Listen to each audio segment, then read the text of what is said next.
Teninay fandarana famakiana tenin'Andriamanitra.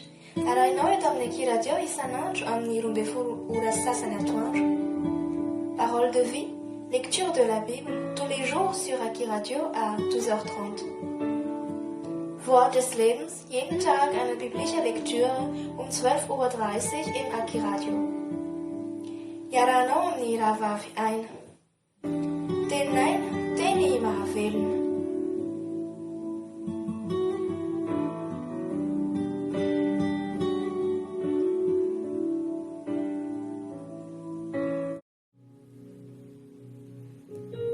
Ny filazantsara nosoratan'i John toko 12. Ny nankanesan'i Jesosy tany Efraima sy ny nahatongavan'i Jesosy tany Betania ary nanosoran'i Maria azy. Amin'ny anaran'i Jesosy.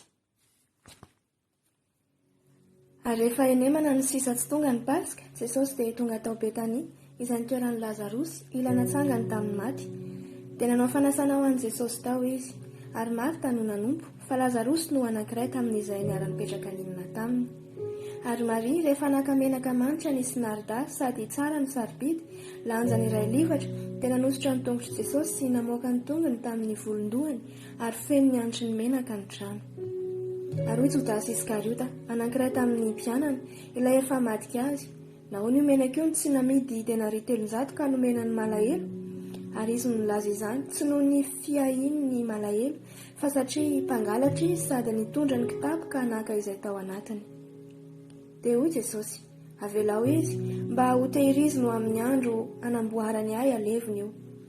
Fa ny malahelo dia ety aminareo mandrakariva, fa izao tsy mba ho ety aminareo mandrakariva. Ary ny vahoaka betsaka tamin'ny Jiosy nalala fa teo izy dia tonga teo, nefa tsy noho Jesosy ihany fa mba hahitany Lazarosy koa, ilana tsangany tamin'ny maty. Fa niendry hahafaty Lazarosy koa ny lohan'ny mpisorona, satria izy no nialan'ny maro tamin'ny Jiosy ka ninony an'i Jesosy.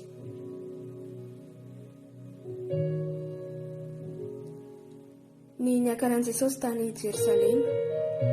Ary no nampitsininy ny vahoaka betsaka izay tonga ao amin'ny andro firavoravona, rehefa hankany Jerosalema Jesosy, dia naka sapandrofia ka nivoaka hitsena azy sady niantso hoe Hosana, isaorana ny mpanjakan'i Israely, ilay avy amin'ny anaran'i Jehovah. Ary Jesosy nahita zanabirika anankiray dia nitaingina azy, araka ny voasoratra hoe aza matahotra ary ziona zanakavavy, indro avy ny mpanjakanao mitaingina zanabirika. Izany zavatra izany dia tsy fantatry ny mpianany tamin'ny voalohany, fa rehefa miditra tamin'ny voninahiny Jesosy dia vao nahatsiaro izy fa voasoratra ilaza azy izany zavatra izany, ary efa nataony tamin'izany. Ary nanambara azy ny vahoaka izay teny aminy fony izy niantso an'i Lazarosy hivoaka tamin'ny fasana ka nanangana azy tamin'ny maty. Ary izany koa no nitsenan'ny vahoaka azy, satria efa reny fa nanao izany famantarana izany izy. Ary tamin'izany ny fariseo dia nifampilaza hoe hitanareo fa tsy mandefa na inona koa ianareo, indro efa lasa manaraka azy avokoa izao tontolo izao.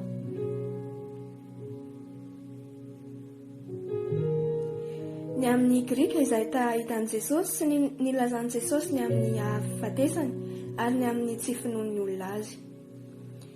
Ary nisy Grika sasany tamin'izay niakatra hivavaka tamin'ny andro firavoravona. Ary izy ireo nankany amin'ny Filipo avy any Betsaida any Galilea, dia nangataka taminy ka nanao hoe Tompoko, mba tahitan'i Jesosy izahay. Dia lasa Filipo nilaza tamin'ny Andrea, ary Andrea sy Filipo lasa nilaza tamin'i Jesosy. Ary Jesosy namaly azy hoe tonga ny fotoana ankalazana ny zanak'olona. Lazaiko aminareo marina dia marina tokoa, raha tsy latsaka ao amin'ny tany ny voambary ka maty, dia mitoetra foana izy, fa raha maty kosa izy dia ahavokatra be. Izay tiany ainy no mahavery izany, fa izay mankahala ny ainy amin'izao fiainana izao, no hiaro izany amin'ny fiainana mandrakizay. Raha misy olona manompo ahy dia aoka izy anaraka ahy, ary izy itoerako, dia ao koa no itoeran'ny mpanompoko. Raha misy olona manompo ahy, dia hankalaza azy ny iray. Ankehitriny mangororo ny fanahiko, ary ahoana no lazaiko, raio, vonjeo aho afaka amin'ity ora ity, nefa izao ny haviako amin'ity ora ity, raio, mankalaza ny anaranao. Dia nisy feo avy tany an-danitra nanao hoe efa nankalaza azy aho, ary hankalaza azy indray. Ary vahoaka izay nitsangana teo ka nahare dia nanao hoe kotrokorana izany. Hoy ny sasany anjely no niteny taminy. Jesosy namalaka nanao hoe tsy noho izao no nahatongavan'izany feo izany fa noho ianareo. Tonga ankehitriny ny fitsarana izao tontolo izao. Ankehitriny ny Andriamanitra izao tontolo izao no horohaina. Ary izao, raha sandratra hiala amin'ny tany dia hitaona ny olona rehetra hanantonay. Izany no nolazainy hanambara ny fahafatesana efa hiaretany. Tena malaza ny vahoaka ka nanao hoe efa reny tamin'ny lalàna fa Kristy haritra mandrakizay, ka ahoana no lazaina hoe tsy maintsy hasandatra ny zanak'olona? Iza moa izany zanak'olona izany? Dia hoy Jesosy taminy, mbola kely ihany ny toerany mazava aminareo. Mandehana, raha mbola manana ny mazava ianareo, mba tsy hahatratra anareo ny maizina, fa izay mandeha amin'ny maizina dia tsy mahalala izay alehany. Raha mbola manana ny mazava ianareo dia minoa ny mazava mba ho tonga zanaky ny mazava. Rehefa nilaza izany Jesosy dia niala izy ka nijery azy. Nefa na dia efa nanao izany famantarana betsaka izany teo anatrehany azy izy, dia tsy mba nino azy ireo, mba hatateraka ny teny nataony Isaia mpaminany hoe Tompoko, iza no nino ny tenina mpitondraina anay? Ary iza no nampisehoana ny sandrin'i Jehova?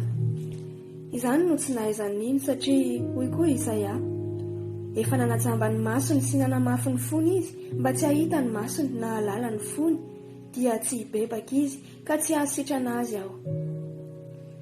Izany teny izany no nolazainy Isaia satria nahita ny voninahiny izy ka nilaza azy.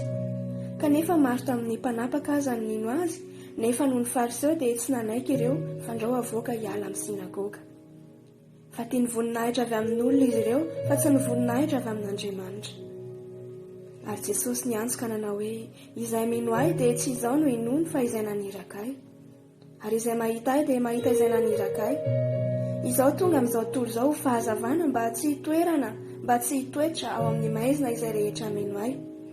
Ary raha misy mandre ny teniko ka tsy mitandrina, izao tsy mitsara azy, fa tsy tonga hitsara izao tontolo izao aho fa hamonjy izao tontolo izao. Izay mandaa ahy ka tsy mandray ny teniko dia manana izay mitsara azy.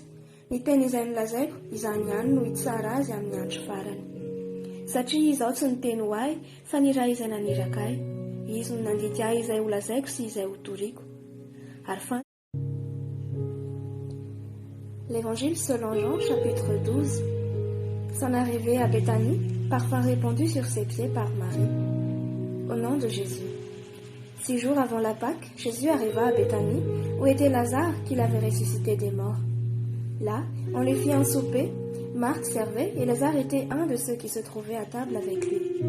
Marie, ayant pris un livre d'un parfum de nard pur de grand prix, oignit les pieds de Jésus et elle lui essuya les pieds avec ses cheveux, et la maison fut remplie de l'odeur du parfum. Un de ses disciples, Judas Iscariote, fils de Simon, celui qui devait le livrer, dit « Pourquoi n'a-t-on pas vendu ce parfum 300 deniers pour le donner aux pauvres ?» Il disait cela, non qu'il se mît en peine des pauvres, mais parce qu'il était voleur et que, tenant la bourse, il prenait ce qu'on y mettait. Mais Jésus dit « Laisse-la garder ce parfum pour le jour de ma sépulture.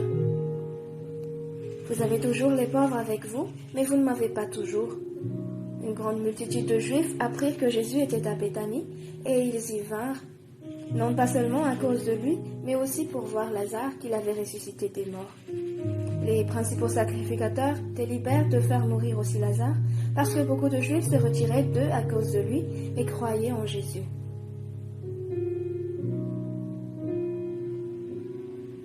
Entrée de Jésus à Jérusalem. Le lendemain, une foule nombreuse de gens venus à la fête, ayant entendu dire que Jésus se rendait à Jérusalem, prirent des branches de palmier et allèrent au-devant de lui en criant « Hosanna, béni soit celui qui vient au nom du Seigneur, le roi d'Israël. » Jésus trouva un ânon et s'assit dessus, selon ce qui est écrit « Ne crains point, fille de Sion, voici ton roi vient, assis sur le petit d'une ânesse. » Ses disciples ne comprirent pas d'abord ces choses, mais lorsque Jésus eut été glorifié, ils se souvinrent qu'elles étaient écrites de lui et qu'il les avait accomplies à son égard. Tous ceux qui étaient avec Jésus, quand il appela Lazare du sépulcre et le ressuscita des morts, lui rendaient témoignage, et la foule vint au-devant de lui parce qu'elle avait appris qu'il avait fait ce miracle. Les pharisiens se dirent donc les uns aux autres, « Vous voyez que vous ne gagnez rien, voici le monde est allé après lui. »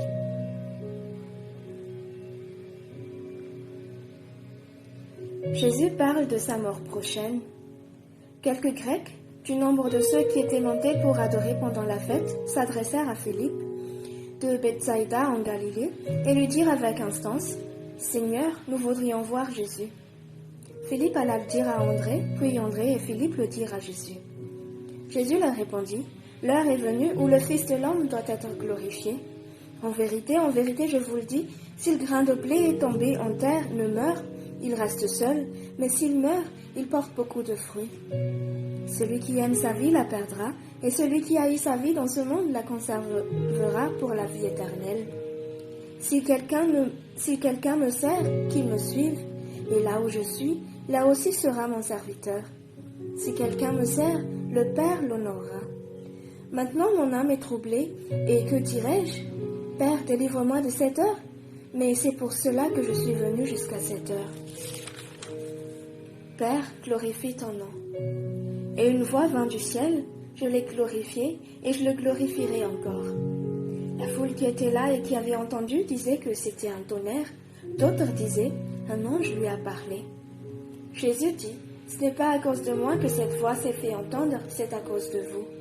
Maintenant a lieu le jugement de ce monde. Maintenant le prince de ce monde sera jeté dehors. Et moi, quand j'aurai été élevé de la terre, j'attirerai tous les hommes à moi. En parlant ainsi, il indiquait de quelle mort il devait mourir. La foule lui répondit, nous avons appris par la loi que le Christ demeure éternellement. Comment donc, dis-tu, il faut que le Fils de l'homme soit élevé? Qui est ce Fils de l'homme? Jésus leur répondit, la lumière est encore pour un peu de temps au milieu de vous. Marchez pendant que vous avez la lumière, afin que les ténèbres ne vous surprennent point.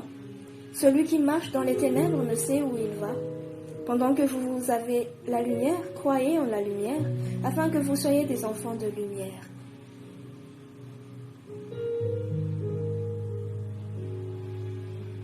Incrédulité des Juifs. Jésus dit ces choses, puis il s'en alla et se cacha loin d'eux. Malgré tant de miracles qu'il avait faits en leur présence, ils ne croyaient pas en lui, afin que s'accomplisse la parole qu'Ésaïe, le prophète, a prononcée. « Seigneur, qui a cru à notre prédication? Et à qui le bras du Seigneur a-t-il été révélé? Aussi ne pouvait-il croire, parce qu'Ésaïe a dit encore, « Il a aveuglé leurs yeux, et il a endurci leur cœur, de peur qu'ils ne voient les yeux, qu'ils ne comprennent du cœur, qu'ils ne se convertissent, et que je ne les guérisse. » Ésaïe dit ces choses lorsqu'il vit sa gloire et qu'il parla de lui. Cependant, même parmi les chefs, plusieurs crurent en lui, mais à cause des pharisiens, ils n'en faisaient pas l'aveu, dans la crainte d'être exclus de la synagogue, car ils aimèrent la gloire des hommes plus que la gloire de Dieu. Or, Jésus s'était écrié, « Celui qui croit en moi, croit non pas en moi, mais en celui qui m'a envoyé, et celui qui me voit, voit celui qui m'a envoyé. Je suis venu comme une lumière dans le monde, afin que quiconque croit en moi ne demeure pas dans les ténèbres. Si quelqu'un entend mes paroles et ne les garde point, ce n'est pas moi qui le juge, car je suis venu non pour juger le monde, mais pour sauver le monde. Celui qui me rejette et qui ne reçoit pas mes paroles a son juge. La parole que j'ai annoncée, c'est elle qu'il jugera au dernier jour. Car je n'ai point parlé de moi-même, mais le Père qui m'a envoyé m'a prescrit lui-même ce que je dois dire et annoncer. Et je sais que son commandement est la vie éternelle. C'est pourquoi. Das Evangelium nach Johannes Kapitel 12. Im Namen Jesus. 6 Tage vor Ostern kam Jesus gen Bethanien, da Lazarus war, der Verstorbene, welchen Jesus auferweckt hatte von den Toten. Daselbst machten sie ihm ein Abendmahl und Martha diente. Lazarus aber war deren einer, die mit ihm zu Tische saßen. Da nahm Maria ein Pfund Salbe von ungefälschter, köstlicher Narde und salbte die Füße Jesu und trocknete mit ihrem Haar seine Füße. Das Haus aber war voll vom Geruch der Salbe. Da sprach seine Jünger einer, Judas, Simons Sohn Iskariot, der ihn hernach verriet: Warum ist diese Salbe nicht verkauft 300 Groschen und den Armen gegeben? Da sagte er aber nicht, dass er nach den Armen fragte, sondern er war ein Dieb und hatte den Beutel und trug, was gegeben ward. Da sprach Jesus: Lass sie in Frieden. Solches hat sie behalten zum Tage meines Begräbnisses. Den Armen habt ihr alle Zeit bei euch, mich aber habt ihr nicht alle Zeit. Da erfuhr viel Volks der Juden, dass er da selbst war, und sie kamen nicht um Jesu willen allein, sondern dass sie auch Lazarus sehen, welchen er von den Toten auferweckt hatte. Aber die Hohenpriester trachteten danach, dass sie auch Lazarus töteten, denn um seinetwillen gingen viele Juden hin und glaubten an Jesus. Des anderen Tages, da viel Volks, das aufs Fest gekommen war, hörte, dass Jesus käme gen Jerusalem, nahmen sie Palmenzweige und gingen hinaus ihm entgegen und schrien: Hosianna, gelobt sei, der da kommt in den Namen des Herrn, der König von Israel. Jesus aber fand ein Eselein und ritt darauf, wie denn geschrieben steht: Fürchte dich nicht, du Tochter Zion, siehe, dein König kommt, reitend auf einem Eselsfühlen. Solches verstanden seine Jünger zuvor nicht, sondern da Jesus verklärt ward, da dachten sie daran, dass solches von ihm geschrieben war und sie solches ihm getan hatten. Das Volk aber, das mit ihm war, da er Lazarus aus dem Grabe rief und von den Toten auferweckte, rühmte die Tat. Darum ging ihm auch das Volk entgegen, da sie hörten, er hätte solches Zeichen getan. Die Pharisäer aber sprachen untereinander: Ihr seht, dass er nichts ausrichtet, siehe, alle Welt läuft ihm nach.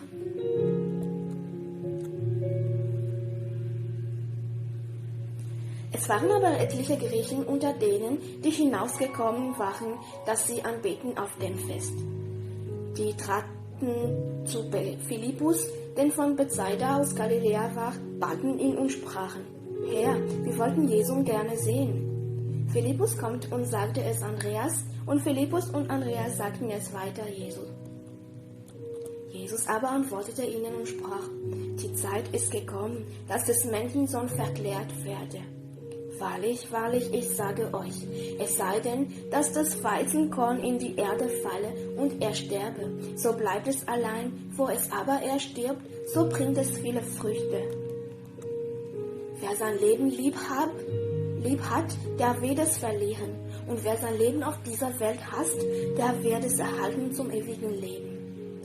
Wer mir dienen will, der folge mir nach, und wo ich bin, da soll mein Diener auch sein. Und wer mir dienen wird, den wird mein Vater ehren. Jetzt ist meine Seele betrübt, und was soll ich sagen?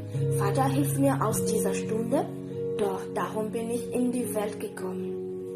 Vater, verkläre deinen Namen. Da kam eine Stimme vom Himmel: Ich habe ihn verklärt und will ihn abermals verklären. Da sprach das Volk, das dabei stand und zuhörte: Es donnerte. Die anderen sprachen: Es redete ein Engel mit ihm. Jesus antwortete und sprach: Diese Stimme ist nicht um meinetwillen geschehen, sondern um euretwillen. Jetzt geht das Gericht über die Welt, nun wird der Fürst dieser Welt ausgestoßen werden. Und ich, wenn ich erhört werde von der Erde, so will ich sie alle zu mir ziehen. Da sagte er aber zu deuten, welches Todes er sterben würde. Da antwortete ihm das Volk: Wir haben gehört im Gesetz, dass Christus ewiglich bleibe. Und wie sagst du denn, des Menschensohn muss erhört werden? Wer ist dieser Menschensohn? Da sprach Jesus zu ihnen: Es ist das Licht noch eine kleine Zeit bei euch. Wandelt, dieweil ihr das Licht habt, dass euch die Finsternis nicht überfalle. Wer in der Finsternis wandelt, der weiß nicht, wo er hingeht. Glaubet an das Licht, dieweil ihr es habt, auf dass ihr des Lichtes Kinder seid. Solches redete Jesus und ging weg und verbarg sich vor ihnen. Und ob er wohl solche Zeichen von ihnen getan hatte, glaubten sie doch nicht an ihn, auf das erfüllt werde der Spruch des Propheten Jesaja, denn er sagte: Herr, wer glaubt unserem Predigen? Und wem ist der Arm des Herrn offenbart? Darum konnten sie nicht glauben, denn Jesaja sagte abermals: Er hatte ihre Augen verblendet und ihr Herz verstockt, dass sie mit den Augen nicht sehen, noch mit den Herzen vernehmen und sich bekehren und ich ihnen helfe. Solches sagte Jesaja, da er seine Herrlichkeit sah und redete von ihm. Doch auch der Obersten glaubten viele an ihn, aber um der Pharisäer willen bekannten sie es nicht, dass sie nicht in den Bann getan würde. Denn sie hatten lieber die Ehre bei den Menschen als die Ehre bei Gott. Jesus aber rief und sprach, wer an mich glaubt, der glaubt nicht an mich, sondern an den, der mich gesandt hat. Und wer mich sieht, der sieht den, der mich gesandt hat.